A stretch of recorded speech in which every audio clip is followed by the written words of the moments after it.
Yeah, we're doing this. Prepare to strike. Now.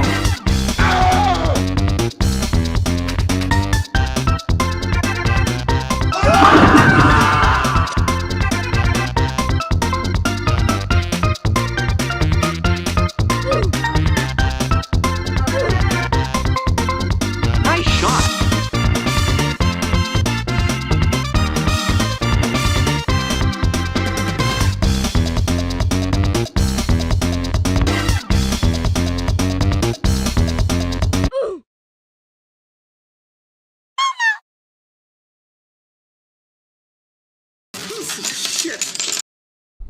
We've been here before, back in April.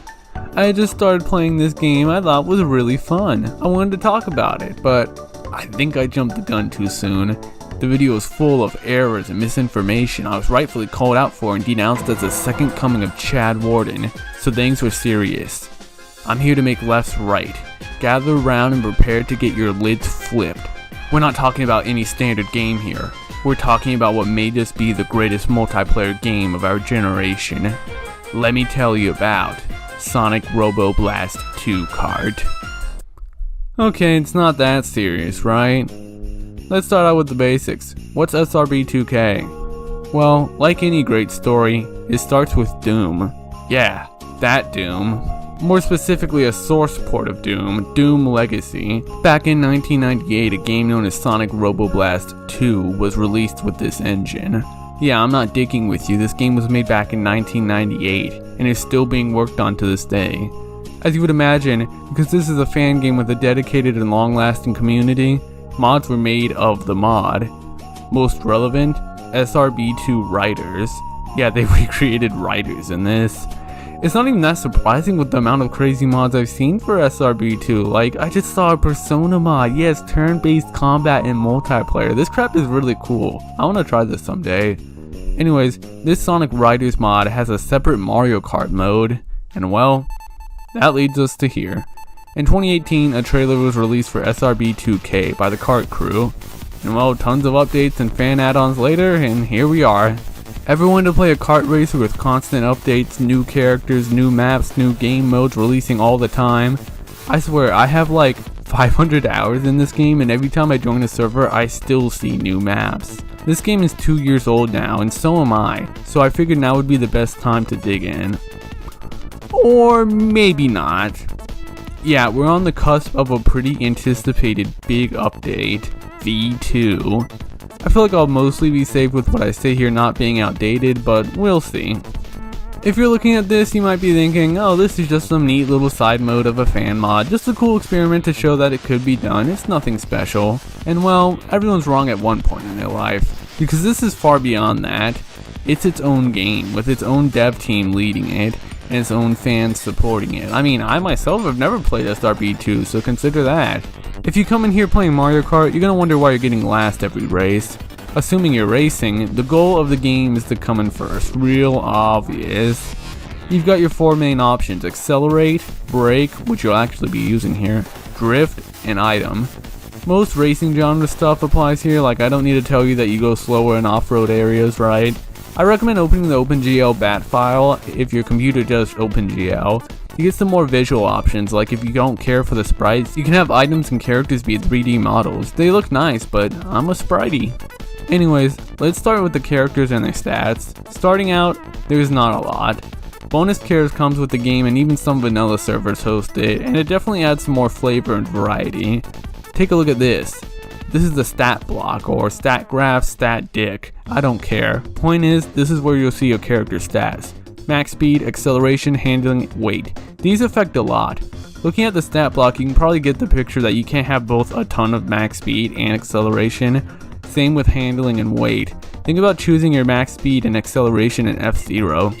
A lot of people divide the graph into quadrants. Top right is lightweight and max speed. Top left is lightweight and high acceleration. Bottom left is heavyweight and high acceleration. And bottom right is for people who want to win. Oh, sorry, I'm getting ahead of myself. Character stats are very typically referred to in arrays, speed x weight. For example, Sonic is an 8-2 character, 8 speed, 2 weight. Knuckles is 5-5, 5 speed, 5 weight. You may be surprised, but stat blocks will heavily change the game. Like in other races, characters feel basically the same, but here, no way man. There will be stat blocks that you just won't be able to stand. Do you see these drift marks in the corners of the graphs? Bottom left characters have a faster drift spark rate than characters closer to the top right. This means they get their drift boosts faster. There's 3 levels of drift boosting in this game: blue, red, rainbow. If you're playing top right, don't expect to ever see rainbow. If you're playing bottom left, expect to get reds every turn. The most interesting thing about drifting that you need to understand is that it doesn't set your speed to a fixed amount. Once you start drifting, you begin to slow down at a moderate pace. In other words, the faster you're going, the earlier you need to drift, and that could potentially mean starting drifts super early, but it feels good. Better handling helps a lot with controlling your drift, and it's honestly a ton of fun having so much control in a drift state. Meanwhile, with heavies, I feel like I need to brake drift just to live. You might be thinking, lightweights are dope, but then you play them and see what happens when they bump into someone. I think to perfectly nail my point, I'm going to show a top left character, a middle character, and a bottom right character, all taking the same turns. Take a look.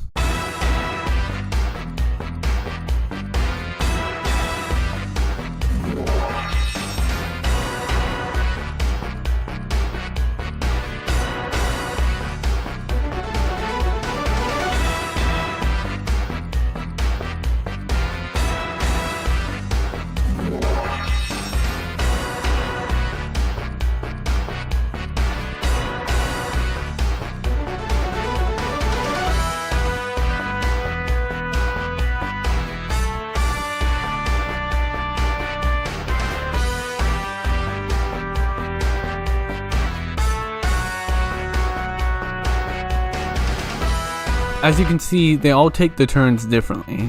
And I know what you're thinking, Spacey, what the hell are you doing with the chow? Listen, I can't stand top left characters.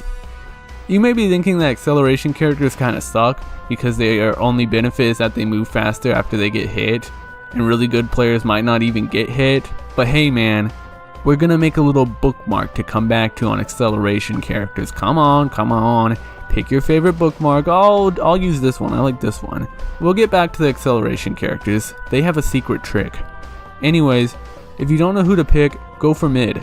Middle characters like Knuckles are very non-extreme jack of all trades, and they kinda teach you everything. Top left is also good for beginners. I don't want to call them handicaps either. Every quadrant can win. That's because even if you suck, you have the items to rely on. Let's talk about the items. Sneakers. These are the mushrooms, come in triples too. You get put in a boost state doing these, and you can do some pretty advanced stuff with them, but the main idea is that you can cut off road and take shortcuts. Good to use after getting hit as well, skipping the acceleration phase. These boost arrows on the ground are called sneaker panels for a reason. They replicate the sneaker and its effects. In other words, if you use a sneaker while still in the boost state up from a sneaker panel, then you just wasted your sneaker. It doesn't stack, which is relevant for our next item. Rocket sneakers, the golden mushroom if you will. It starts the timer you can see by the item. Using the boost will cause it to go down more. Remember, it doesn't stack, so if you mash it, you're just wasting it. Fall out of bounds and it's gone for good. Bananas. Bananas are anti-hype in other kart races, but here they got the hype. Coming in single, triple, and yes baby, Deca. Deca bananas are back, baby. You can use them primarily for defense, but SRB 2K is a pretty offense-oriented game, so throw it in front of yourself to try and snipe someone. If you hit them in the air with it, it plays that bat sound effect from Smash 64, and that's kind of amazing. However, be careful. Dragging a banana behind you will heavily slow you down. This makes the banana sort of a parry. You have to react and be ready for your opponent to throw an item, so you better be ready to start looking behind you, or you're going to get hit by one of these. Or by not. The green shell. Might be my favorite item, I mean it. Comes in single, triple, or quadruple. These are definitely an upgrade to the banana. Using these don't slow you down. But maybe it's not a good idea to pull it out as soon as possible. If you let your enemy know that you have the item, they won't waste theirs to take you out. Although I guess if you do have these, it's likely for offense. Orbonaut snipes is some of the hottest fire in this game. You also find that it's a lot easier to aim with one Orbonaut, as it's not circling you like triple or quad Orbeez. If a giant or invincible player is about to slam into you, use the Orbonaut to knock them back. It can save you. Jaws. The red shell, but not overpowered. Comes in singles and pairs. Your target will know that you're aiming at them because they will have a reticle. The reticle will change when the Jaws is fired as well. It will hover behind the target for around a second before they strike. You also really need to be targeting an opponent. If they aren't in sight, the Jaws just will crash. In a lot of ways, this makes them weaker than the Orbinaut, because unless the opponent is paying attention, they can't tell an Orbinaut is coming. You'll see good players purposely crash into a wall in order to get rid of the Jaws by fooling into ramming into the wall. There's a lot of ways the Jaws can be dodged. You can even turn a tight corner with a sneaker to get it off you. Or if you're really feeling crazy, if you manage to get in front of someone, the Jaws will hit them instead. But it can't always be dodged, and it's still super powerful. And if you have two of them, you can basically take down anyone you want. You can also throw them behind you to defend yourself, or if you want to be a jerk. Who throws their Jaws behind them? Seriously! Self-propelled bomb, SPB, the blue shell, but not overpowered. This creates a loud siren sound upon its launching, and it will immediately aim towards first place, even clipping through bounds to reach them. You can hit the person in front of you with it just before it locks for first, but it's not easy. Unlike the blue shell, the SPB can be dodged just by playing well. It will hover behind the player, and as long as they keep their speed up, the SPB will never hit them. There's even a mod that adds a game mode all about avoiding a trailing SPB. If you're skilled, the SPB is no problem, and you look godlike. However, if you get hit by someone, the SPB will end your career. It will spin out nearby players in the ensuing explosion, but the person who gets hit by it will go flying and stunned for a bit. If you're being tailed and someone passes you, it will take a few seconds before it changes the target to the person in front of you. It will play that siren sound once again once it changes targets, so be aware. It's a cool item and it's why I love this game so much, because it's your fault if you get hit. Invincibility, super fast, untouchable, don't go out of bounds with it. If you hit things like Orbinauts or Jaws, they will knock you back. You can ram people, just watch out for if they have an item. Other than that, you're free to go off-road and take shortcuts. You can even pick up another item while using this, which is very powerful. Time your usage right and you may be able to take multiple shortcuts. Grow. Oh god. This makes you large and super cracks out your stats. It's hard to control, but the speed you reach surpasses all other items. You're also invincible. This may make it sound dope, but I hate it. It doesn't free up an item slot. So if you're about to run out and the items are coming up, hold the item button and you can cancel the grow. Keep in mind that the opposite of everything I just stated will be true in the newest version being worked on, V2. No more grow cancel, but you can grab another item. Besides crappy handling, you still get slowed down by off-road, so no shortcuts for you. If you grab an item and prepare to take a shortcut but God said grow, you're in some pain. Shrink. Oh god. This makes anyone who is invincible, invisible, or behind you shrink. Shrunk players drop their items as well, which can be picked up by other players. It really sucks to lose your rocket sneakers to this, or if you haven't activated your invincibility or grow yet. Shrunk players can be squashed if you really want to ruin someone's day, and if any of them use a grow, they just return to normal size. If you're grown when the shrink goes off, you'll just go to normal size as well. On vanilla, everyone is shrunk for 20 seconds, which is insane. I'm doing my best not to mention Kart MP as to not complicate things. It's a balance patch that most servers use, and it basically changes all the items and makes half the crap I'm talking about pointless. But just know that with Kart MP, shrink time is scaled by placement. Thank God. Eudoro, an interesting item.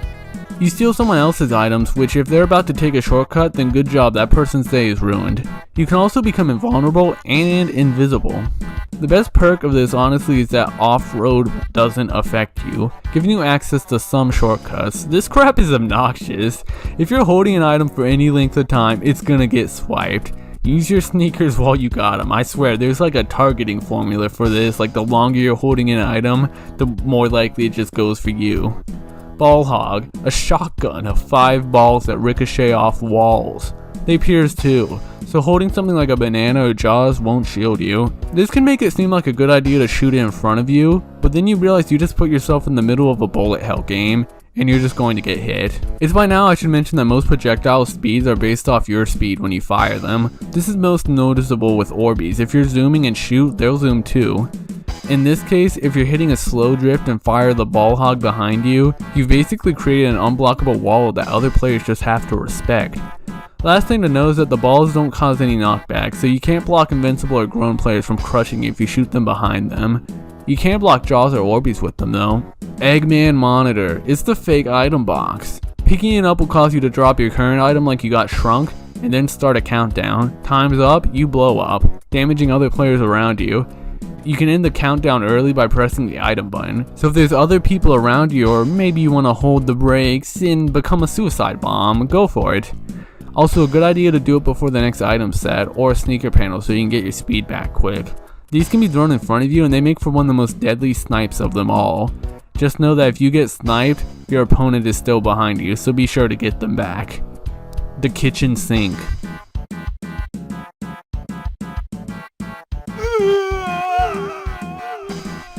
The mine. Pretty interesting one. It has a period where it can be kicked, when it's just a black ball, but once it grows its spikes, get out of the way, it hurts. If you set it behind you, it will take a bit before eventually activating, but if you throw it forward, it will activate super fast, making it a powerful sniping option. Electric Shield.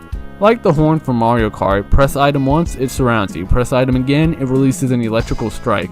Can be used to kill SPBs, items, and people. Despite the name, it doesn't passively shield you, you still have to use it manually. Spring. Battle only item so nobody gives a dick, but it gives you a jump. If you've gone down the rabbit hole enough to reach Crackheadia, you'll find servers with wacky mods where you can get your hands on one of these, in which case go to town and make your own shortcuts, it's actually pretty fun. Items can be picked up from boxes found around, however, what item you get is determined by certain things. There's a group of items labeled as powered items. These items are the crazy powerful ones. They're determined by how many people are in the server, the distance you are from first place, and most importantly, if you mashed the item. If you mash the item, you have a less likely chance of getting something good, which I know sounds really stupid, but it's honestly amazing, and it's why I can trust the devs of this game, because you've got a choice. Let's say you grab an item with several people near you. What if they mash and get an Orbit out of Jaws? Should you mash to get an item to defend yourself, or risk getting something better? A shortcut is coming up. Should you mash and potentially lose the chance to take it? Or sit around or skip the shortcut to get a powerful item? Final lap, you're nearing the end. Mash and get a sneaker, or hold and potentially get an insane comeback item. But if you're right at the end, how useful would that item be? It's heavy risk reward. Just because you hold on to the item, it doesn't mean you're going to get something better all the time. And if you're in last, you might as well mash because you're getting something good. But don't forget about the distance estimation. If everyone is grouped together, they all get the same item basically. However, if first is soaring ahead of everyone, then even second place is going to get power items like invincibility to catch up. I love the items in this game because they all have a use, and you need to be skillful. You need to time your bananas and jaws. You need to aim your Orbinauts. Invincibility is nothing if you can't take your cuts and shortcuts. And if you suck, Grow is going to make things worse for you. Hey man, get that picture out of here. Anyways, the vanilla tracks with this game are pretty cool. After playing online and modded a lot, I kind of forget this is a Sonic fan game, but there's some pretty cool coverage of areas here. I mean, without mods, this is still a kart racer with like over 100 courses. Not all of them are great. I mean, I could go without the Super Mario Kart levels, and you will just hate some of them, like Eggman's Nightclub. It becomes easier when you get better, but I won't lie, I'm still terrible at it. Alright, now that you know what you're doing, go to multiplayer, set a name, and join some games. Ooh! Oh! Oh! Oh yeah! People are kinda good at this game. Not to a gatekeeping point, but expect to get the lower half for a lot of your first week or so. If you're already good at this genre, you should be fine. It's a lot of learning the courses because they aren't the best made. There are two speeds people play at, normal speed and hard fast speed. There's also easy speed, but I said speeds that people play at. Normal has the more casual people, which no, don't go to Casual Army if you're starting out. That's an acrobatic server, which is its own rabbit hole. People recommend vanilla servers for starting out, which I guess is fine. Most modded servers host widely accepted balance updates that change everything, including a lot of the vanilla courses that will throw you off for a doozy if you get used to the unmodified versions.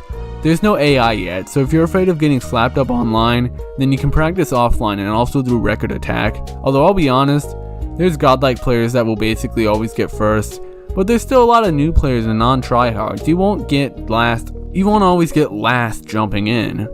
If you're interested in getting better, I recommend saving replays and watching the person who won. It's like in fighting games when you watch replays of when you lose. However, maybe it's more mentally easier here because instead of just watching yourself get destroyed, you're watching one person destroy you alongside like 10 other people.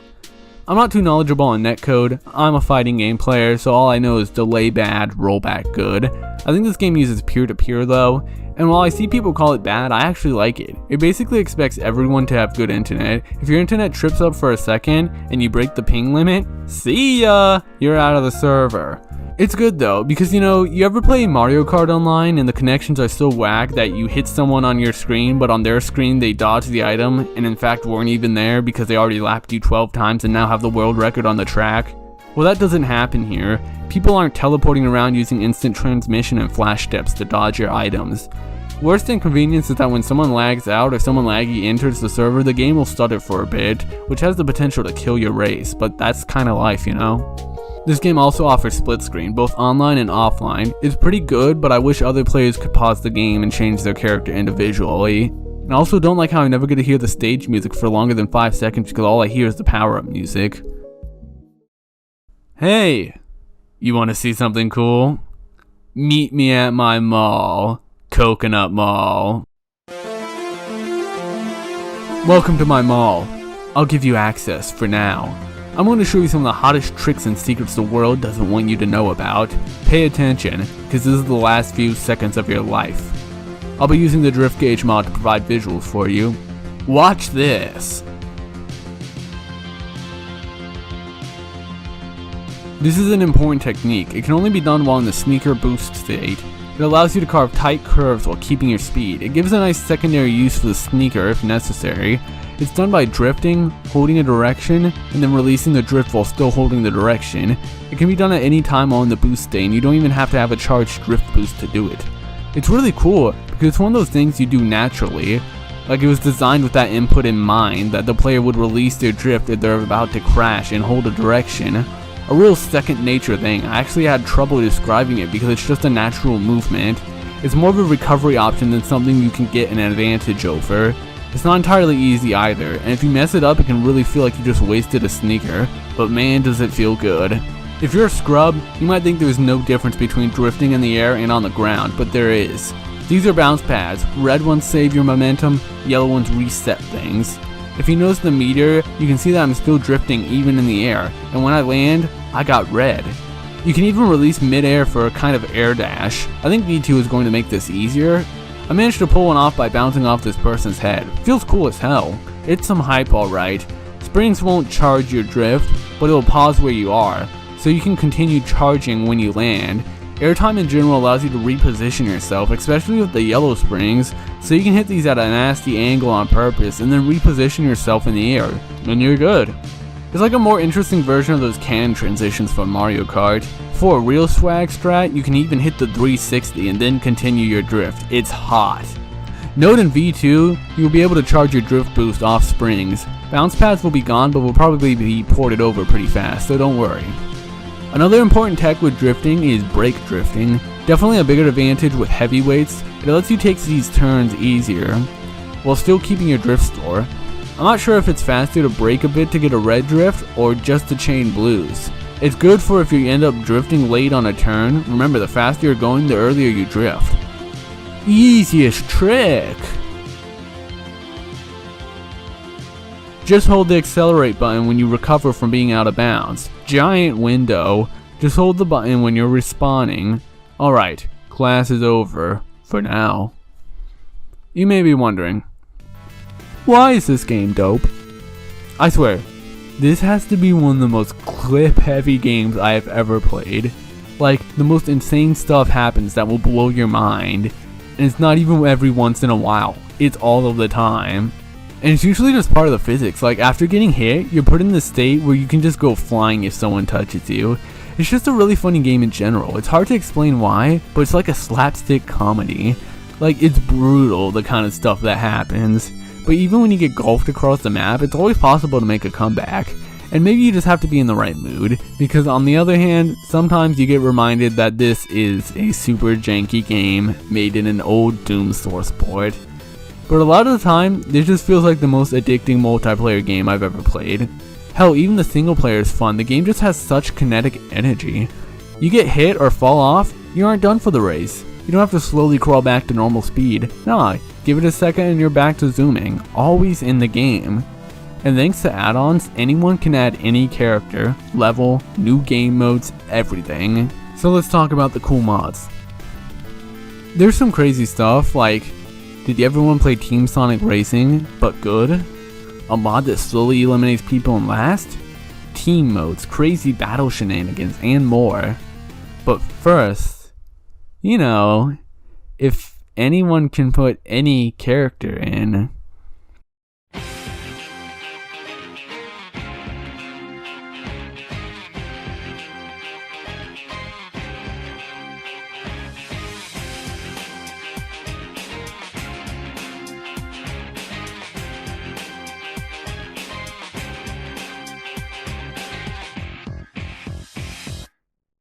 Yeah, baby, it's noise. You may be wondering, why do I put this character in everything? Well, I call it the noise test. Noise is a very simple character, at least in their default costume. Lord knows I love drawing them with the NB colors. But because they're so simple, I like to put them in other games, just as a little modding test. And it's cool because I get to mess around with drawing noise in a different art style. Sadly, I had no idea what I was doing getting into this. I was working on sprites for my game beforehand, so I accidentally did this with a 2 pixel size brush, not a 1. And what I've learned over these years is that nobody actually uses a 2 pixel brush but me. Whoops. But maybe my biggest error, and if you've done characters for this game before, you're going to cringe. I forgot this game had a limited color palette. I was just doing my normal shading with a brush. Everything colored green here was supposed to be recolorable in game, but there were so many shades of green that did not register like that. It's kind of why the sprite in general looks a little funky. But dude, it's noise! I know nobody else cares, but it makes me happy that I can play with them. I will say thanks to FavMan33 for the skateboard template and Super Justin Bros for the tall template. I had to merge the two. May have made noise too tall, they kind of cover up a bit too much, it's like I'm driving the Daytona car. I don't typically like using bases, like I was going to draw noise on a longboard instead, but I guess the skateboard does make sense when it comes to my game. But I didn't put too much effort into this because, let's be real, nobody's going to host this. One thing that sucks is that there is a limit to the amount you can host at the moment. If you want to make your own characters and want them hosted, check out the OC server. You can even get your characters put in there, it's pretty cool. Anyways, I guess I'll segue into character mods then.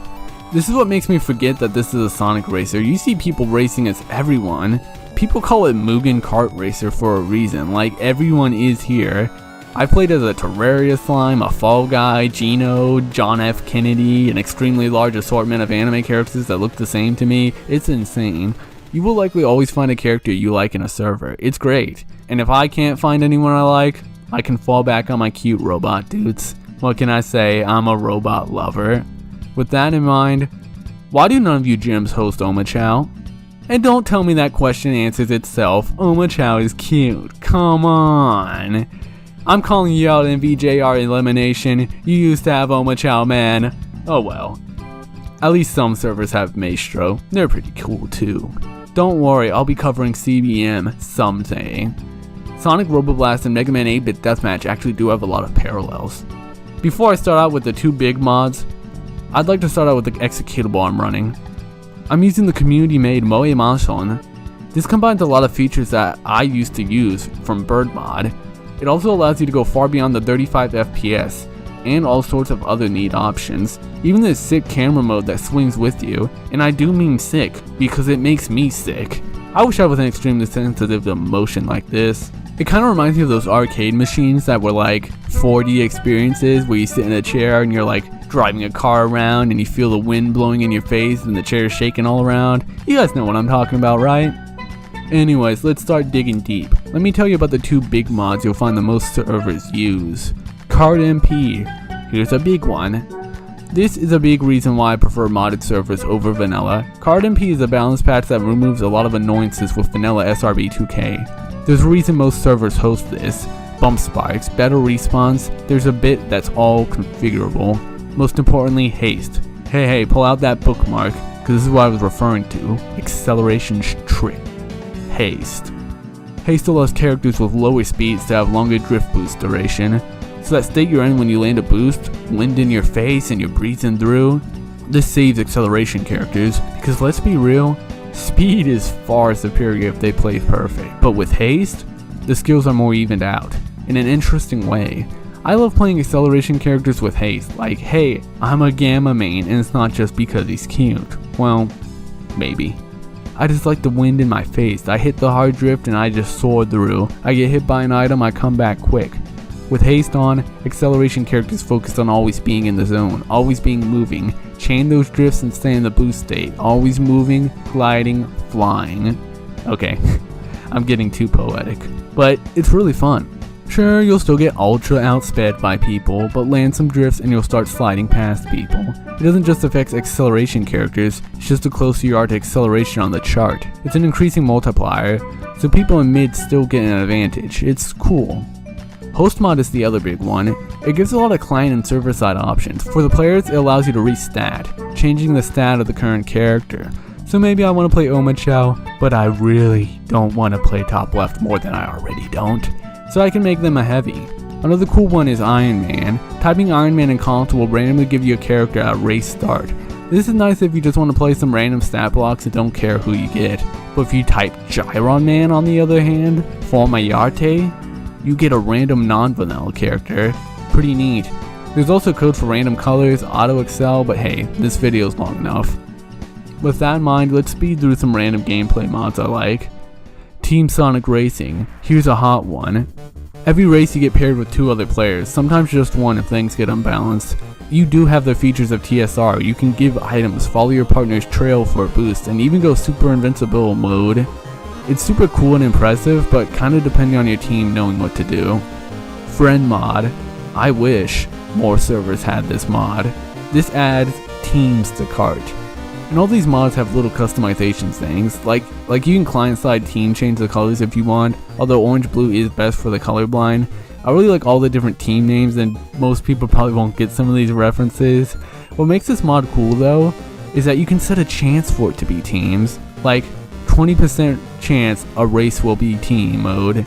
That's really cool. I like that. It breaks things up. It's balanced too. Even if one team has more players than the other, the players on the smaller team get more points for passing people. I don't know why this isn't hosted more. In other racing games, this would be a separate game mode from normal FFA, but here you can mix both and keep up the variety. It even has a settable chance to do a big 1 versus the server boss mode, and that's some hype. SPB attack. This is more of a solo mode. Most servers have it so it happens when there's only 1 player in the server. It's what you think. See if you can beat the course with the SPB chasing you. It's more of a practice of consistency rather than speed, because all it takes is 1 slip up and you're done. Also, hey man, can we stop with the apples? It's different from time attack, because you need to keep up the speed, and there aren't items either. In time attack, maybe it's best to get a big drift for a rainbow, but do that in SB attack and you're done. There's even a hard mode you can turn on that spawns bananas where you drive, so you can't take the same line twice. Elimination. One of my favorites. If I'm not chilling at RDX standard, I'm probably playing at MVJR Elimination. Basically, you drive a course over and over, and after a certain time interval, the person in last gets kicked out. This is actually pretty fast paced, though there aren't a lot of spectators waiting around. It's typically paired with HP mod, take too much damage and you're out of there. But you heal every lap and if you take out another player. It's fun stuff for sure, because this is just a game mode where you bully people behind you. Why throw Jaws to take out the guy in front of you, when you can throw one behind you and take out the guy behind you for sure? It's not about getting first, it's about not getting last. Front run. Kind of the opposite. Whoever holds first for a certain amount of time wins. I haven't gotten to play this one much, but the front runner kind of just front runs. The times I have played it, the person in first just got a perfect. Battle Plus. I didn't talk much about battle mode honestly. Mostly for video time. It's just the standard 3 balloon survival, which I like, with some pretty unique mechanics on the side. It's definitely fun on its own, especially if you've got a small group of friends to play with. But Battle Plus adds a roulette of a multitude of game modes. It's actually pretty fun. People don't play Battle often, but I find this to be pretty cool. Battle maps are underrated. Wipe zones.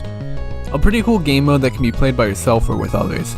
This is the endless mode, but it's not what you think. You are constantly accelerating in this mode, getting faster and faster. Crash into walls, you lose your shield, which gets recovered by finishing laps and playing well. If there is any time to learn slip tiding, it's now. There aren't any drift boost or stats in this mode. In fact, you're probably going to be holding on to the drift the whole time, because the speed gets crazy, and you can't hold brake because that drains your shield. You lose your shield, no more braking, and any bump is a game over. It's intense stuff. I love the crunch of hitting the ground from high up. I won't lie, I got way more single player footage than I thought I would. This game is just fun to exist in, man. Addicting. Combi. I got made fun of for calling this mode like that one game mode from Sonic Riders, but screw you, because it's like that one game mode from Sonic Riders. I guess more specifically it's that combi ring thing from Chaotix. You and your partner are connected together by a string and you basically drag each other around. I've never played this game mode and I probably never will, because I get really nervous at tag team stuff. I don't like letting my teammate down. Acrobatics. Now this mode is awesome. It has a crazy cool trick meter and that's all you need, right? But no, there are 3 different trick styles to choose from that actually affect what happens when you land a trick. Burst allows you to get super boost from drifts after doing a trick and it lets you take sharp turns off a drift boost. Store allows you to fill a bar of boost after landing a trick. Augment increases your max speed every time you land a trick, but this bonus can be taken away if you take damage or bump into walls. Like, it didn't need to take this step above, but it does. Despite this, I don't actually play it that often. Really have to be in a certain mood. Maybe because I already pretzel my hands with the controls, and trying to press the trick button while drifting, while accelerating, can be tough. Maybe I should give that auto excel stuff a try. Roll the dice. Degenerate, but I love it. So you have a die on the side of the screen that you can roll and get different effects. It's usually just an item given to you, but this crap is crazy. You can start a race and just roll a ton of Orbinauts and just chain gun everyone. Even add some new items. It's nonsensical, unbalanced, but pretty funny. Horn mod. I love horn mod. If you don't have an item, pressing the item button will play a funny horn sound effect. This can get pretty noisy and some servers add their own horns that are actually pretty ear piercing. The PP poo poo server is not for the weak. And I am the weak. You'll want to take people out just because they're pissing you off with their crack horns. It's like if you ever played Doom Online and dudes were using the Cherno skin and spamming taunt. I know a lot of people can't relate to that, but I can. Luckily, just like in Doom Online, you can turn off taunt/horns. Weather mod. Bro, they put in the weather effect from Toho Hiso Tensoku in Kart. Patchouli main, by the way. This is why I love community driven games and content like this. You don't see this stuff in any other car racer. So yeah, after a certain amount of time, a weather effect will occur, changing the track. It tells you beforehand so you can get ready. These effects are really cool, but it really just makes things more difficult. Like, try playing this with SPB attack, man. It's cool that you can mix and match a lot of these mods. I guess the sad thing is that it's kind of hard to get games with these mods, because despite videos on this game having hundreds and thousands of views, the community is small as hell. I've come to the conclusion that people who watch YouTubers talk about cool games don't actually play games themselves. But what there is there of the community is pretty cool, especially compared to most other communities. The Kart Crew Discord server is where most of the community hangs out, and if you need help with course design or character creation, that's the place. If that's not enough, there's a podcast dedicated to critiquing and giving feedback on community sent in maps. Jartcast. Happens every Saturday, and the VODs are uploaded to Tyron's YouTube. If you need to know when it goes live or want to submit yourself, check out the Jartcast Discord server. But yeah, honestly, like, every server seems to have their own Discord server, and that's pretty cool. So I guess before I dip out, let's look at V2. This isn't any small update. This is actually game changing. Like, the game is going to be completely different. It's why I didn't talk about the start boost, because the next version is going to have this Sonic Riders-like minigame, where the person who gets out first gets a boost. It reminds me of fighting games that allow you to move and screw around before the match starts. It's a sign of a good fighting game. Grand Prix mode's being added with AI bots, so thank god, offline can be more fun to some people. Rings are being added as a sort of boost meter you can spend. I don't know all the mechanics, but a lot of people seem to be upset about it. But honestly, I have pretty good faith. I mean, these guys made this game that I love so much and I have played for hundreds of hours, so I'm pretty sure I can trust their changes. I already loved what they made before. They know what they're doing, you don't know what you're saying. Hit lag is being added, yes, hit lag in a kart racer. New items, courses, and I'm not going to lie, it just looks pretty. Even with these compressed GIFs, it just looks so much better. It's gonna be cool. And hey, maybe you'll even get to play with me, imagine that. These are the kind of games I've grown around, you know? Games that fans have come together to constantly change, play it how they want to play it, and anyone can do it. Hell, I made content for this game that someone could theoretically use if they wanted to. And there are hundreds of people like me who have made these changes. These are the games I love. I could make some crazy crackhead mod simply because I want to. And other people can play it and love it. Call me crazy, but I think that's really cool. This game is ever changing. New maps, characters, everything, nearly every day. That's why I love this game. It's always fresh. Anyways, my videos are too long. I'm crying just looking how much I've written in this script. That's that for that. I'm out of here.